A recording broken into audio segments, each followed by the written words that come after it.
to willingly obey the husband if he commands her to fulfill any right binding upon her. So when you see the verse about obeying your husband, it has to do with huquq. You see, if it's his haqq, and if it's not a haqq, then you don't have to do it.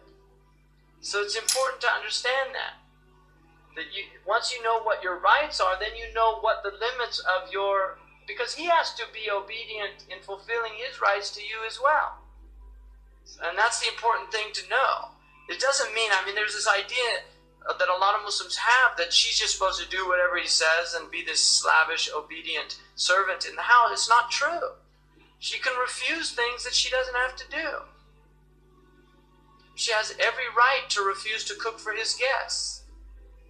Right? In Maliki madhab and in Shafi madhab, she doesn't have to cook, period.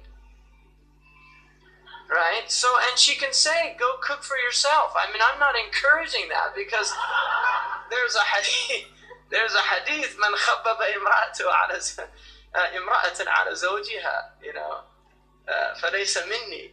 The one that ruins the relationship between a man and his wife isn't from me.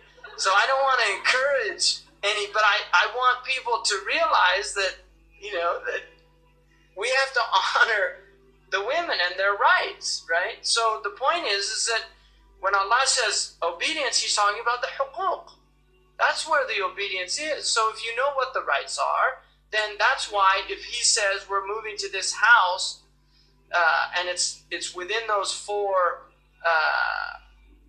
then she says, no, that's disobedience. Do you see? And now he has a haqq because she's nashiza. She's in a state of disobedience. You see, because she's stinting on his right.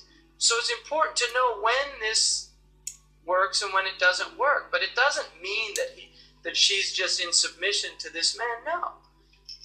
But in certain things, yes. So these are the huquq. So once you know that, so that is a haqq of the man.